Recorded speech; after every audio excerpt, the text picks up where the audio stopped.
Hi, this is Anna, and this is a remake of my ECP1 project that I made yesterday. Hopefully this time it'll be better. For my ECP1 project, I used a LM324 op-amp to construct a low-frequency square-wave pulse generator. This circuit outputs a frequency of approximately half a cycle per second, which is represented here through the two blinking LEDs.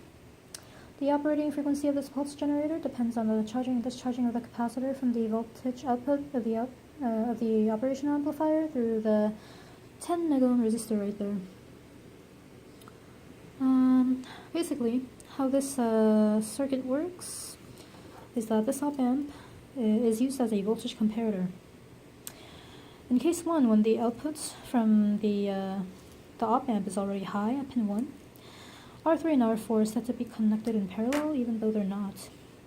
R2, which is connected to ground, makes a voltage divider with R3 and R4. So in this case, at pin 3, the voltage is 6 volts. So when the output is already high at pin 1, the capacitor will start to charge towards 9.1, but before it reaches 9 volts, once it reaches the 6 volts at pin 3, once pin 2 or the capacitor reaches the voltage at pin 3, instead of shooting a 9 volt voltage out, the op-amp will start to shoot out a nearly zero voltage, which will lead to case 2, when the output is low. So when the output is low, R2 and R4 can be said to be virtually connected in parallel. It can be said that they are connected to ground. So in this case, R3 it makes a voltage divider with R2 and R4, and in this case, at pin 3, the voltage will be 3 volts.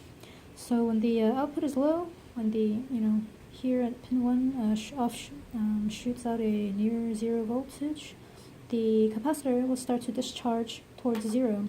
But before it reaches 0 volts, once it reaches the voltage at pin 3, which is 3 volts, instead of shooting a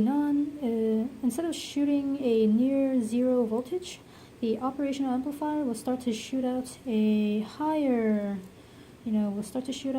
voltage, and this cycle will continue until the battery dies or until the LED dies.